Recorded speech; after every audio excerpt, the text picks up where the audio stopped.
Everyone, स्वागत है आप सभी का मेरे यूट्यूब चैनल पर फिर से एक बार।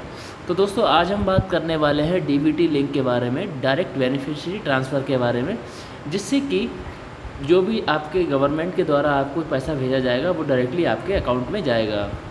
तो डीबीटी लिंक कराने के लिए हमें सबसे पहले एक फॉर्म को डाउनलोड करके अपनी बैंक को देना पड़ता है, जिससे कि बैंक हमारी डीबीटी को हमारे आधार के साथ लिंक कर दे, हमारे बैंक अकाउंट के साथ लिंक कर दे, जिससे डायरेक्टली पैसा हमारे बैंक अकाउंट में आ सके।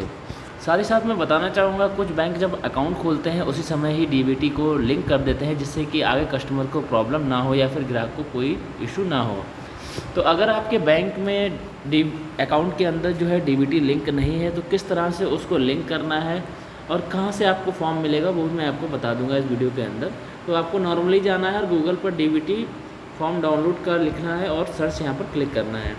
सबसे ऊपर जो ऑप्शन खुल के आएगा वो डायरेक्ट डीबीटी का डायरेक्ट बेनिफिट ट्रांसफ़र खुलकर आएगा।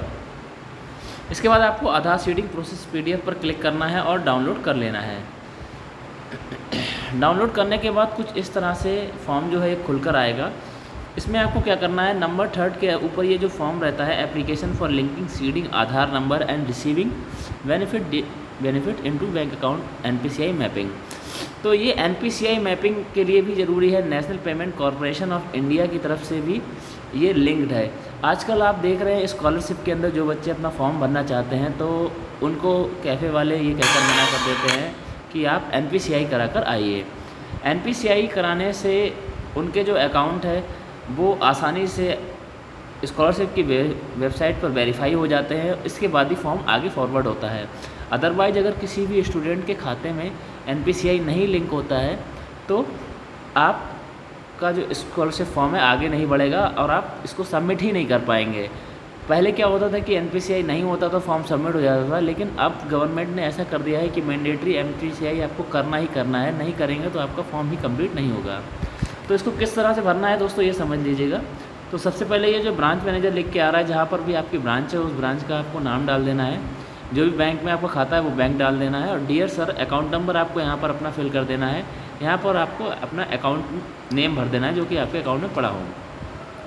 यहाँ पर आपको I am maintaining bank account number यहाँ पर अगेन डाल देना है दोबारा से। यहाँ पर आपको डेट डाल देनी है ऊपर की तरफ। साथ ही साथ मैं बताना चाहूँगा, यहाँ पर आपको अपना signature thumb of impression of customer, आपका जो अकाउंट है आपको उसका फिंगरप्रिंट लगा देना है।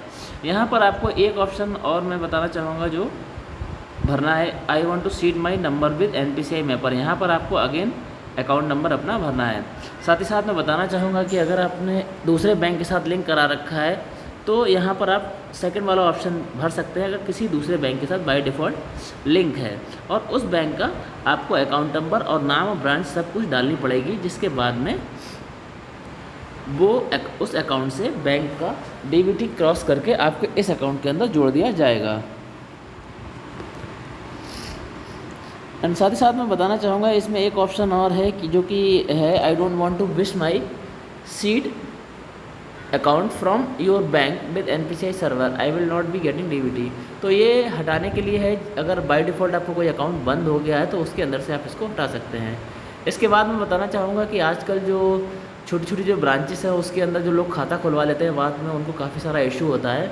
तो उनके लिए मैं बताना चाहूँगा, अगर आपने किसी छोटी मिनी ब्रांच पर खाता खुलवा रखा है तो यहाँ पर आपको अपने बैंक बीसी का स्टाम्प लगवाना पड़ेगा और उससे सिग्नेचर कराने पड़ेंगे, तभी जाकर आपका एनपीसीआई बैंक के अंदर हो पाएगा, अदरवाइज आपका एनपीसीआई नहीं हो पाएगा। इसके बाद मैं बताना चाहूँगा, यहाँ पर अगेन आपको कस्टमर का जो आपका जो खाता है उसमें साइन करने हैं, नाम डालना है, मोबाइल नंबर डालना है, साथ ही साथ ईमेल आईडी है वो डाल सकते हैं, और आधार कार्ड की एक फ़ोटोकॉपी आपको दे देनी है।